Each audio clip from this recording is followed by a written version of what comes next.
Okay, excuse me. So I'm going to speak to you today about distributed estimation and learning for robotics, which is something I'm very excited about at the moment. So yeah, we've seen a lot of great talks on SLAM. I've worked in this area for many years, and it's been very exciting to see this technology actually come out into real products. I mean, I think largely so far positioning technology using sparse visual features and sensor integration and so on is quite advanced now, working robustly. And I totally believe in this mission towards building up, capability in layers towards full, we might call it spatial AI, a capability that really enables intelligence in products of the future, with dense mapping and semantic understanding all really playing a part there. So definitely I'm still continuing to work on those kind of things, but I think something I've become very interested in recently is distributed processing. So in particular, we're clearly out of the era where CPUs are just getting faster. We start to use different sorts of compute capability like GPUs more and more in spatial AI and SLAM. But part of the reason I'm interested in distributed processing is that I think this is just the beginning of a path. So we are going to increasingly be designing and using processors that are really built for the sort of workloads we need in SLAM, in spatial AI, and in the future of robotics. And the reasons for that, clearly we can't just run chips faster and faster. We have to accept parallelism. But remember, GPUs are just one way of doing parallelism, and in fact, one quite limited way of running many things at the same, exactly the same thing at the same time. So I think there's going to be a move towards much more sort of heterogeneous parallelism, things like graph-like parallelism. So this is a slide, for instance, from a company called GraphCore in the UK that's developing a new processor they call an IPU. You can think of it as a graph processor with many kind of independent processing tiles on a single chip. They can all run quite different workloads. They can communicate and synchronize with each other via message passing style of algorithms. One great reason to do that might be to drive towards extreme efficiency. So some of the products we might imagine building in the future, like extremely low power eyewear for augmented reality, we're factors of hundreds or thousands away of from the power loads that we really need to run all the sorts of vision that devices like that would need. So a lot of what I've been doing is thinking about, where are the opportunities to match algorithms to hardware? So find the graph-like structures in the data and in the processing we do in spatial AI, and try and map those down onto hardware. And one of the things you're really trying to do is minimize data movement. If possible, we want to co-locate where we store the data and where we do the processing. So we don't want to be moving huge matrices around. That's the thing that's going to cost us power. So there are big improvements we need to find there. I think the other reason I've become really interested in distributed algorithms is thinking about a future of robotics where maybe we have many different sorts of devices trying to interoperate together. And maybe these devices are built by different companies. So this is just an example picture of an application like a smart farm. So maybe there'll be hundreds of different sorts of devices that come together and you want them to really interoperate smartly. How's that going to work? Are they going to all need to somehow talk to some global cloud, probably run by a single company, which might be the extension of current kind of, big tech map-based systems that exist at the moment? Or is there a better, more interesting way to do it, which is more decentralized, where maybe each one of these devices could run its own thing, probably obey some kind of public open protocols to talk to each other and to do things like localize together.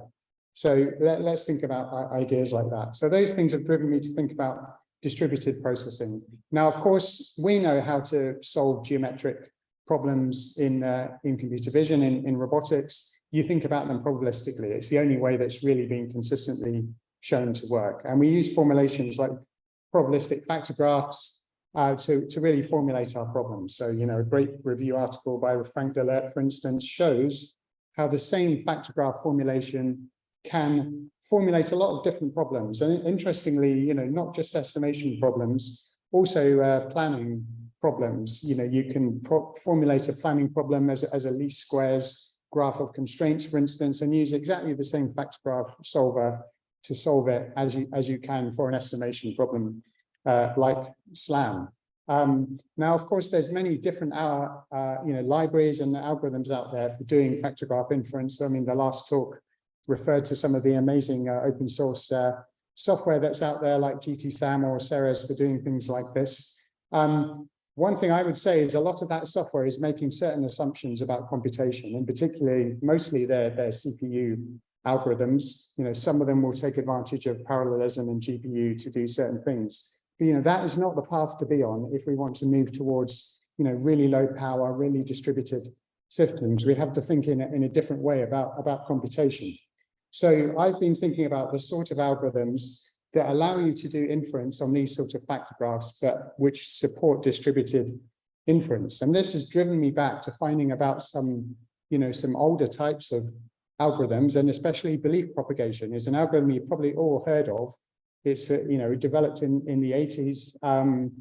It's about solving inference problems on probabilistic graphs by passing messages. So all computation is local, and especially Gaussian belief propagation is the sort of belief propagation that applies to exactly the same kind of factor graphs that we're used to using all of the time in SLAM, in planning, least squares, Gaussian type of graphs.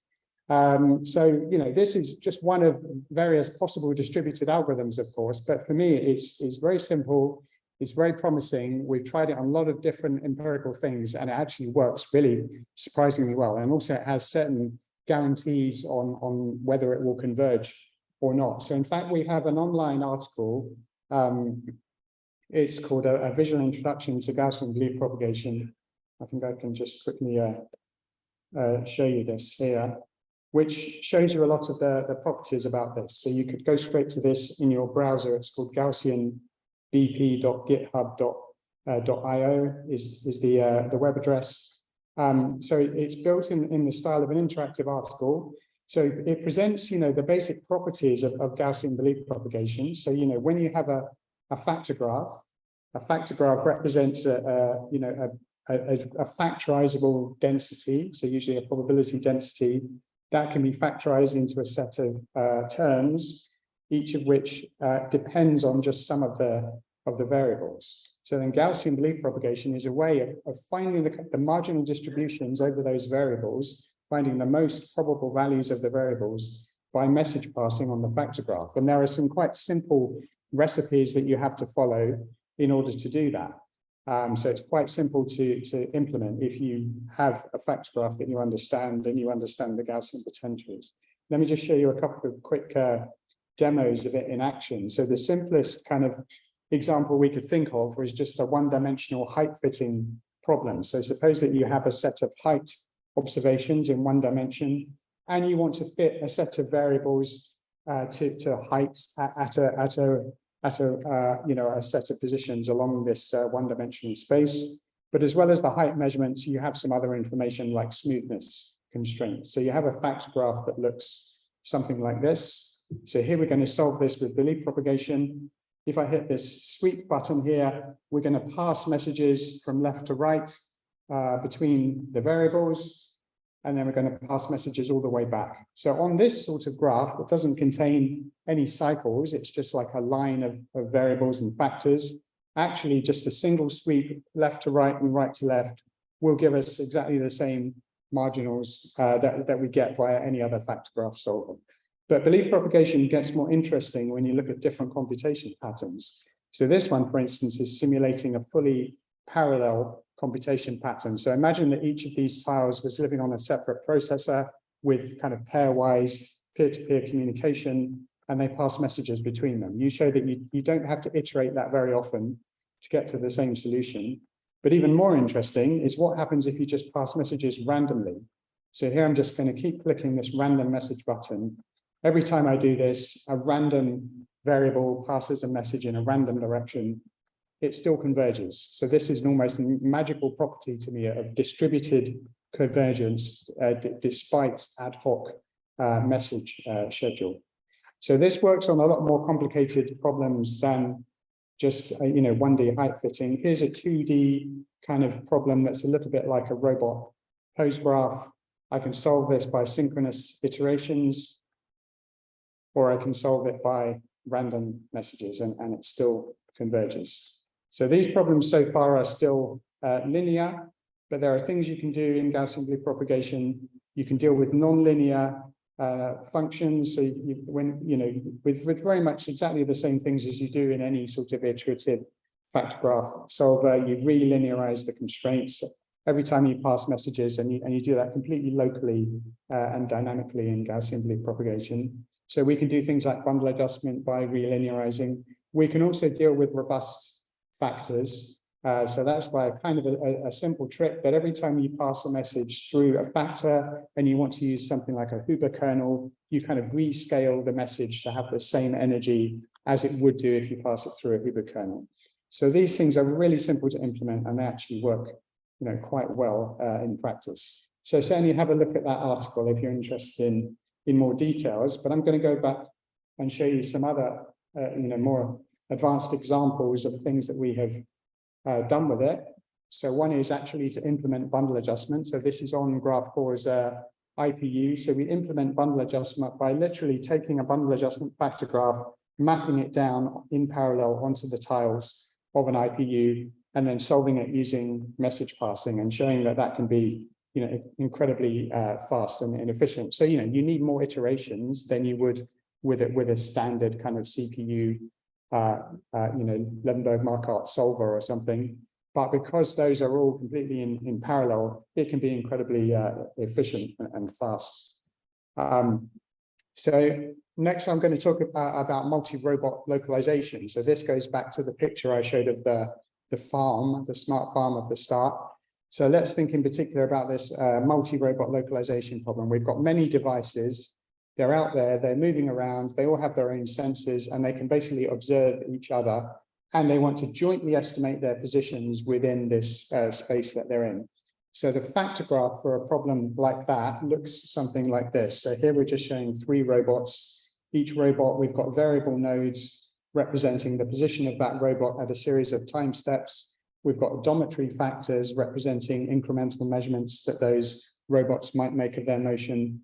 And then we've got inter-robot observation factors. So here, for instance, the red robot has made a measurement of the green robot at some time step. And here, both of these 2 robots have made measurements of each other at this particular time step.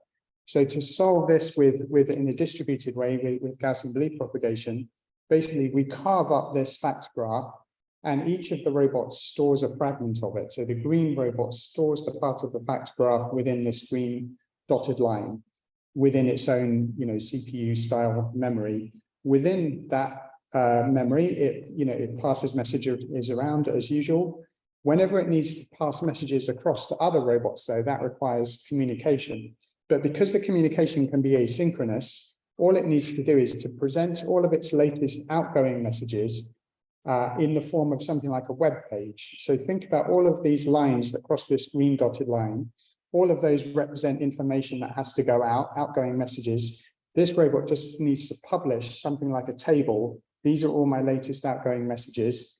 And whenever robots are moving around and get close enough to each other within ad hoc Wi-Fi, for instance, they can just read each other's latest outgoing robot web messages, incorporate them into their own fragments, and just keep iterating. And remarkably, the whole thing can still converge. So we call this method robot web, because this sort of idea of using ad hoc web pages, and this is perhaps where this real kind of long-term vision of interoperability and something like maybe an HTML, HTTP sort of standard for multi-robot systems might emerge from.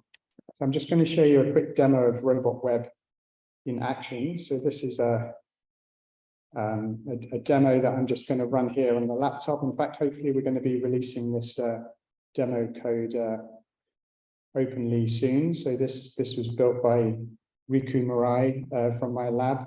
So let's just try this setting. So what I'm, we've seen many multi-robot SLAM approaches and something, but they might normally just have 5 robots. I'm interested in real scalability here. So let's run with 100 robots, which is, no problem at all for these type of methods.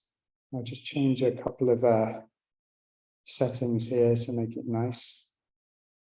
So we've got 100 robots driving around. I should say there are a few kind of known beacons in this scene. So these black points here, these kind of just to set the coordinate frame here are known beacons. So if I start running this, so you can see all these robots driving around. If I just change the visualization a bit, so we've got 100 robots running around, and they're basically making relative range bearing measurements of each other when they get close. So this is the measurement pattern. So you'll see that the robots have short range sensors. They make measurements either of these fixed beacons or of each other when they get close. And you can also see that each robot has, when it moves further away from any of the other robots, you can see there's a sort of divergence, there's a ground truth and an estimated position for each robot. And you'll see them sort of split apart. But when the robots go back close to the other robots or close to the beacons, get good information again, they can really lock back on. So I'll show you if I temporarily just turn off their inter-robot measurements. So I've just set their sensors to have 0 range, so they're not making any measurements, and you'll see that we quickly get this big divergence.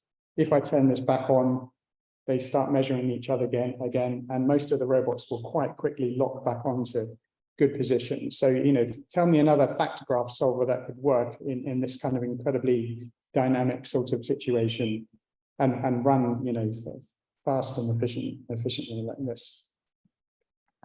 Okay, so let's just go back. So I want to show you briefly something we've done very recently, not quite published, that builds on to that robot web work to talk about auto calibration. So, any real robot system, as I'm sure anyone knows who's done real robotics, calibration is a real problem. So what about in this multi-robot localization problem? So what we're assuming in the demo I showed you so far is that every time we make a measurement, it's like one robot is using a sensor to make a measurement directly of the relative pose of another one. But realistically, what's really going to happen is that each robot will have a sensor, which will be something like a camera, and then it's making an observation of some observable point, which we'll call the marker on another robot. And those two things, the sensor and the marker, will each have some unknown or possibly it might get knocked or something, position relative to the robot. So it will have some unknown kind of extrinsic calibration. Now, we probably, a lot of people who've worked with factor graphs will know it's possible to do auto calibration within things like SLAM. And the way that you do it is you add extra variables into your system that represent things like the unknown extrinsics of sensors. And then those just become part of your solution. So in this work, we've just shown that we can still do exactly the same thing in this multi-robot setting where we're using Gaussian Blue propagation to do the inference. So we've kind of got a demo of this with many simulated drones flying around. So this is in full 3D. Each drone has a camera and it has a marker. And so the camera of one drone will observe the marker of another drone. And then each of those cameras and markers have some pretty reasonable uncertainty in their extrinsics. So they might be uncertain to within several centimeters and several degrees. So if you don't account for that, the system will not work at all. But here we're going to simultaneously solve for the motions of all the devices and auto calibrate those extrinsics. I'll just skip forward here. So here we show that kind of happening over time, where we start with this kind of really random distribution of extrinsics over all the different robots, and we end up kind of auto calibrating to something quite accurate. So, what I'd like to say about that is this idea of kind of that you can add in extra variables that represent unknown things into this framework. This to me is the starting point of something much more general, and I think a path towards integrating methods like this properly with learning, because I think these extra variables could gradually become, representing much more sort of generally unknown things. Like you could have a set of variables that represent a sort of MLP-like structure of the calibration of some weird sensor that is not just something you don't know, which is one number, but it's something much more general that you would try to estimate. Anyway, that's a bit of a hypothesis and ongoing work at the moment. So I've just got a minute left, but I'll show you one last thing, which is I mentioned, you can use factor graph solvers not just for estimation problems like SLAM, but you can use them for planning. So we've done some work on using Gaussian bleed propagation in multi-robot planning. And again, the best way to show this is via a demo, which is thanks to my student Alok Patwardhan. So this is a simulation of, you can think of it as vehicles crossing a junction. So we've got fast-moving vehicles. Some of them are turning right, some of them are turning left. And you'll see that what they're doing is dynamically altering their paths so that they will avoid each other at the junction.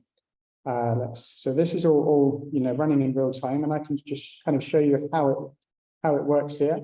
So essentially, each of these robots is planning its forward motion over a series of future time steps. So it's deciding where it will be, at a number of fixed time steps over the next sort of forward 2-second window. And so basically, there's a factor graph that says, my forward time steps. First of all, they're connected by factors that say something about my smoothness and dynamics. So I can't jump around randomly. I know I've got to follow a path that has some smoothness. But also, I don't want to collide into any other robots. So forward time step nodes of robots at the equivalent time have factors between them that basically say, we shouldn't crash into each other. So what the important thing is that the factor graph structure in the end of this is pretty much exactly the same as the robot web multi-robot estimation problem. But instead of these being kind of poses back into the past that I'm using for estimation, they're poses into the future that I'm used for planning. But computationally, it's very much the same. So we can do very much the same thing. We can solve this in a distributed way with this kind of web pages and message passing. And again, very, very scalable, and it just works surprisingly well. Okay, I'd better finish there just to conclude. I think this work on distributed estimation is quite important if we're really thinking of a long-term future in robotics, and especially things like interoperability and efficiency in robot systems. And to mention my affiliations, so I'm leading the Dyson Robotics Lab at Imperial College, where we do academic work on 3D, on reconstruction, also manipulation, thinking about applications in home robotics. And I'm also co-founder at SlamCore, which is a London-based startup doing applied spatial AI. Thank you.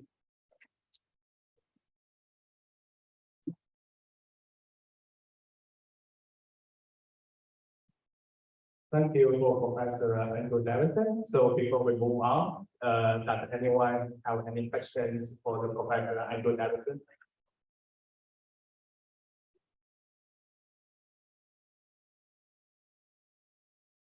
Thank you for the very interesting talk. I just have a question. So web work, do you think it's compatible with robot operating system? And if so, are you planning to release a package in the future?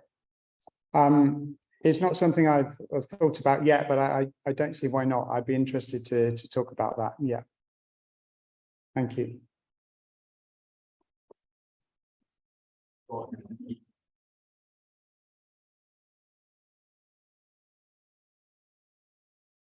So the propagation, how would you get and then distribute it?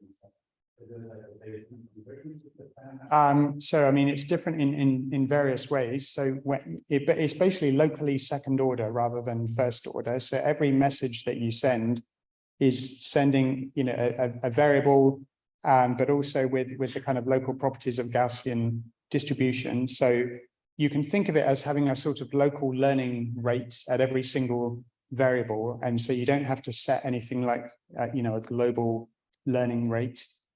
I mean, I'd be interested to discuss that more in detail, but.